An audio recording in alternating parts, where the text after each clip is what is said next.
মে মাসের প্রথম দিন বিশ্বের অনেক দেশে পালিত হয়ে থাকে আন্তর্জাতিক শ্রমিক দিবস বা লেবার ডে হিসেবে। 1886 সালে 8 ঘন্টা শ্রম দিবসের দাবিতে আন্দোলনরত শ্রমিকদের উপরে গুলি চালানো হলে 11 জন মৃত্যুবরণ করে। 1890 সাল থেকে এই দিবসটি পালন হতে থাকে, তবে মূলত 1980 সাল থেকে বিশ্বব্যাপী এই দিনটি পালিত হতে থাকে। এই দিবস পালন করার মাধ্যমে শ্রমিকদের কোনো কল্যাণ সাধন হচ্ছে এ নিয়ে যথেষ্ট সংশয় রয়েছে। এই দিনে শ্রমিকদের গুণকীর্তন করে সারা বছর তাদেরকে ঠকিয়ে এটা একটা ভণ্ডামি ছাড়া আর কিছুই নয়।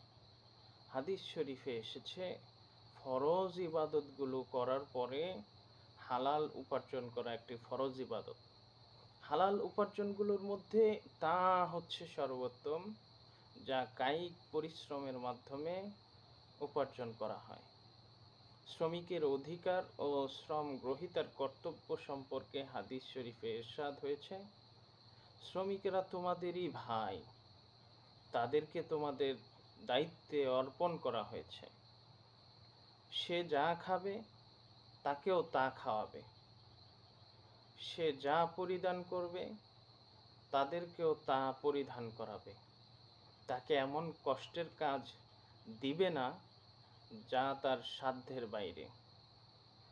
কোনো কঠিন কাজ যদি হয় তাহলে তাকে সেই কাজে সাহায্য করবে।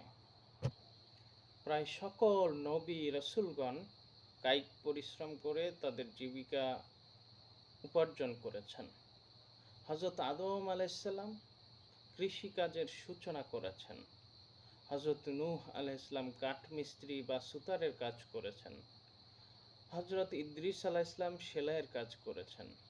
হযরত সুলাইমান আলাইহিসসালামের পিতা হযরত দাউদ আলাইহিসসালাম লৌহ শিল্প বা কামারের কাজ করেছেন। হযরত শুআয়ব আলাইহিসসালাম তিনি পশুর খামার তার একটি ছিল, আর এই তার খামারে হযরত মূসা আলাইহিসসালাম 8 থেকে 10 বছর চাকরি করেছেন। আমাদের প্রিয় নবী হযরত মুহাম্মদ সাল্লাল্লাহু আলাইহি ওয়াসাল্লাম তার স্ত্রী বিবি খাদিজার ব্যবসায় চাকরি করেছেন এবং আরও বিভিন্ন কাজে তিনি আত্মনিয়োগ করেছিলেন। প্রিয় নবী হযরত মুহাম্মদ সাল্লাল্লাহু আলাইহি ওয়াসাল্লাম বলেছেন, যে ব্যক্তি তার কাজের লোকের কাজ কমিয়ে সহজ করে দেয়, কিয়ামতের দিন আল্লাহ তাআলা তার হিসাব সহজ করে দিবেন। এছাড়াও পারিশ্রমিক সম্পর্কে হযরত মুহাম্মদ সাল্লাল্লাহু আলাইহি ওয়াসাল্লাম বলেছেন, তোমরা শ্রমিকের মজুরি পরিশোধ করো তার ঘাম শুকানোর আগেই। যারা শ্রমিকের মজুরি প্রদানে টালবাহানা করে তাদের ব্যাপারে রাসূল সাল্লাল্লাহু আলাইহি ওয়াসাল্লাম বলেছেন, সামর্থ্যবান পাওনা পরিশোধে গড়িমসি করলে এটা জুলুম বা অবিচার হবে। আর জুলুম বা অবিচারের অবস্থা হাসরের দিনে অন্ধকার রূপে আবির্ভাব করে।